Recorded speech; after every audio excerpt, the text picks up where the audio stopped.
Zen and maximalism are not supposed to coexist. One is defined by emptiness, the other by abundance. By most definitions, a room gets one or the other. It has to do with how clearly that content is organized, room by room. Here is exactly how Zen maximalism actually functions. The entryway is the smallest space in the apartment and the one that establishes the rule every other room will follow. It contains more objects than most entryways, twice its size. A gallery of hooks holding coats and bags in deliberately varied textures. A low shelf with 3 different bowls for keys and mail and loose change. A single tall mirror leaning against the wall. A row of shoes that is visible rather than hidden. What prevents this density from feeling chaotic is a single organizing decision. Everything in the entryway belongs to one of 3 categories, and nothing belongs to more than one. Things you wear, things you carry, things you need before you leave. The categories are not labeled and not obvious to a visitor, but they are completely legible to the eye because objects within each category are grouped together rather than scattered. This is the rule of Zen maximalism stated as simply as it ever will be. Density is not the enemy of calm. Unsorted density is. The entryway has more objects in it than a minimalist apartment's entire hallway, and it is the first proof, encountered within seconds of walking in, that the rest of the apartment is going to keep this promise.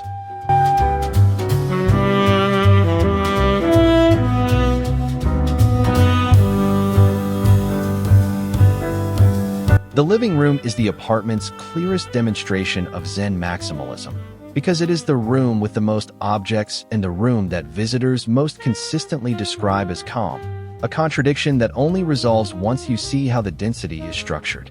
Every surface in this room holds multiple objects, but no surface holds objects of competing visual weight. The coffee table has 6 items on it, 3 books, a candle, a small sculpture, a dish for rings, and all 6 share a similar scale and a similar tonal range, so the eye reads them as one composed grouping rather than 6 separate demands for attention.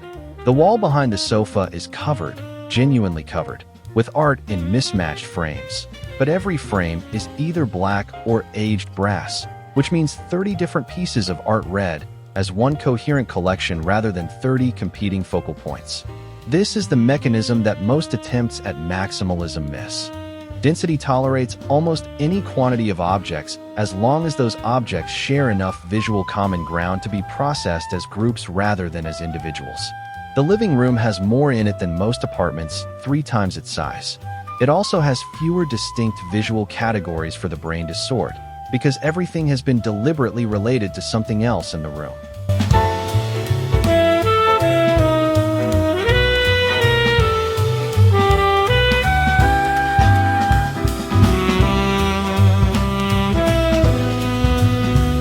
The kitchen tests Zen maximalism in its most practically demanding form, because a kitchen's objects are not purely decorative. They need to be findable, usable, and present in genuinely large quantities if real cooking happens here. This kitchen does not hide that abundance. Every pot has a visible hook. Every spice is in an identical jar on open shelving. Every cookbook is out, stacked, and visibly used. The calm comes from one decision applied with total consistency. Containers match even when contents do not. The 40 identical spice jars mean 40 different ingredients read as one visual system rather than 40 individual objects. The open shelf of mismatched vintage plates is unified because every plate, regardless of pattern, sits within the same narrow band of cream, sage, and rust tones. This is the kitchen's specific lesson within the larger philosophy. Visible abundance is not the opposite of calm. Unsorted abundance is. A kitchen with 30 visible objects organized by a consistent rule is calmer to cook in than a kitchen with 10 objects scattered without one, because the eye, and eventually the hand, learns the system instantly and stops having to search.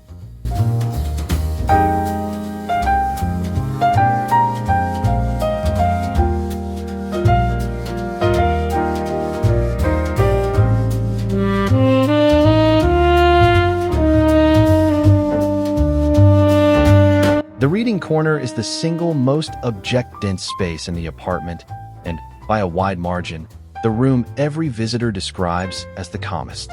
Floor-to-ceiling shelving holds hundreds of books. A small side table holds 3 lamps of different heights. A worn armchair is layered with 4 cushions and 2 blankets. By any objective count, this corner contains more individual items than any other space in the apartment. The calm here comes from a mechanism specific to this room. Every object serves the same single function. This is not a corner with books and also decorative objects and also functional objects competing for attention. It is a corner entirely organized around one activity, reading and resting while reading, and every object, however numerous, supports that one activity without exception. The lamps exist to read by. The blankets exist to stay warm while reading. The books exist to be read. There is no category confusion for the brain to resolve because there is only one category. This is the deepest principle of Zen maximalism, the one the rest of the apartment has been building toward. Density feels calm when it has a single, legible purpose. Confusion comes from mixed function, not from quantity.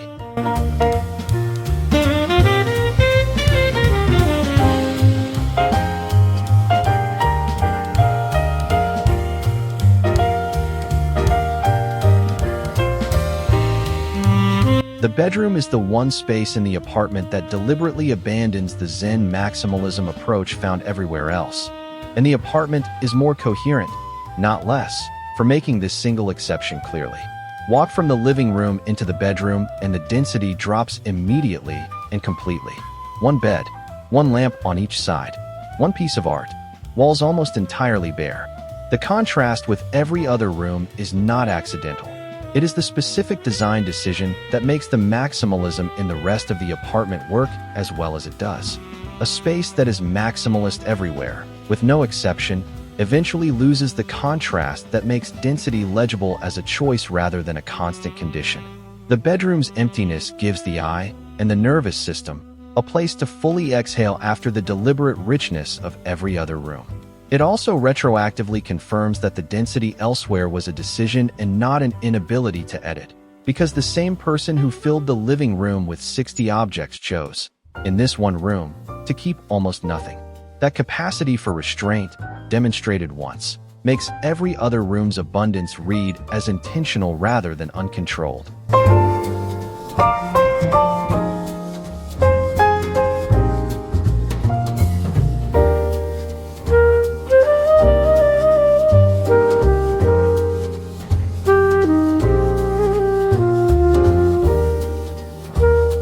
The bathroom is the smallest room in the apartment and the room where Zen maximalism faces its most demanding test, because there is simply less physical space available for either density or organization to operate. The result demonstrates that the principle is genuinely scalable rather than dependent on generous square footage. A narrow shelf holds 12 different bottles and jars, far more than a minimalist bathroom would allow. But every container is glass. Every label has been removed or replaced with a matching one, and every object is arranged by height in a single ascending line. A small gallery of black and white photographs covers one wall in a grid tight enough that it could read as overwhelming, except that the consistent black frames and consistent tonal range of the photographs make the entire grid read as a single textured surface rather than 12 separate images. The bathroom proves something the larger rooms cannot, because they have more space to work with. The calm of Zen maximalism does not require room to breathe between objects. It requires consistency between them, even compressed into the smallest space in the home. Density organized by a clear rule still reads as composed rather than crowded.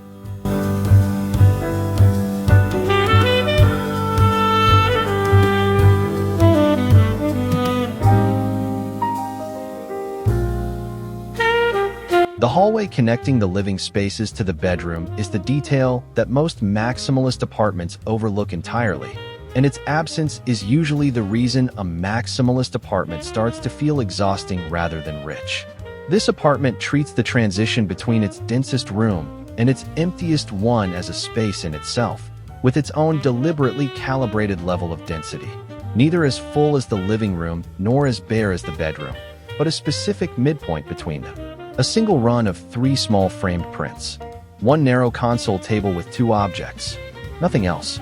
The hallway does, in miniature, exactly what the difference between the living room and the bedroom does at the scale of the whole apartment. It gives the eye and the nervous system a graduated transition rather than an abrupt one. Most maximalist spaces fail not because any individual room is too dense, but because the apartment moves between extreme density and extreme emptiness without any intermediate step, and that abruptness itself produces a kind of visual whiplash. The hallway is the smallest space in this video, and possibly the most instructive, because it demonstrates that the transitions between rooms require as much deliberate design as the rooms themselves.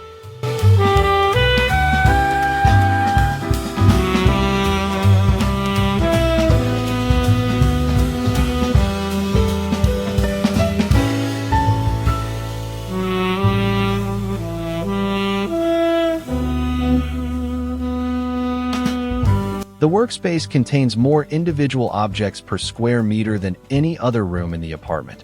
More pens, more notebooks, more reference books, more small tools and supplies than the kitchen, the living room, or the entryway. It is also, by the account of the person who works there daily, the most focused room in the home. The mechanism here is the same one the reading corner demonstrated, applied to a more demanding kind of attention. Every object on the desk and the surrounding shelving exists in direct service of the work that happens in this room. No decorative objects, no items that belong to a different part of life, nothing that requires the brain to switch between categories of thought. The density is total, but it is density of a single kind, and a brain encountering objects that are all the same kind of thing processes them as one extended tool rather than as 40 separate distractions. This is the final and most counterintuitive proof of Zen maximalism's core argument. A room can contain more visual information than almost any other space in a home and still produce more focus, not less, provided that every piece of that information belongs, without exception, to the same single purpose.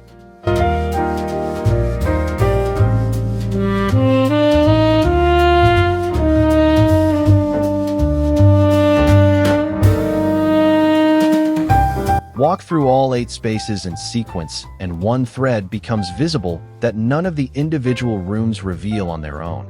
A consistent, narrow material and color palette running underneath every room's wildly different level of density. The same aged brass appears in the entryway hooks, the kitchen hardware, the bathroom mirror frame, and the desk lamp.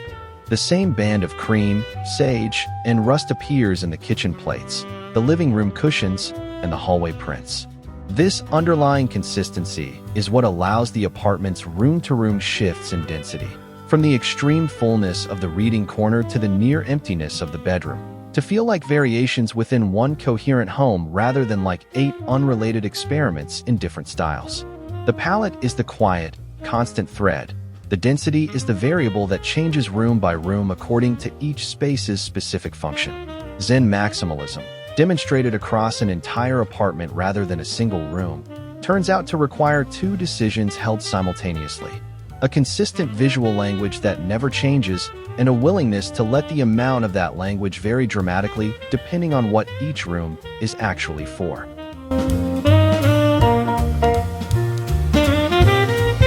Zen maximalism is not a contradiction. It never was. Calm does not come from how much a room contains. It comes from whether everything in it shares a category, a function, or a visual language clear enough for the brain to read in seconds. Subscribe for more interior design videos. And tell us in the comments, are you a maximalist who craves calm, or a minimalist who secretly misses density?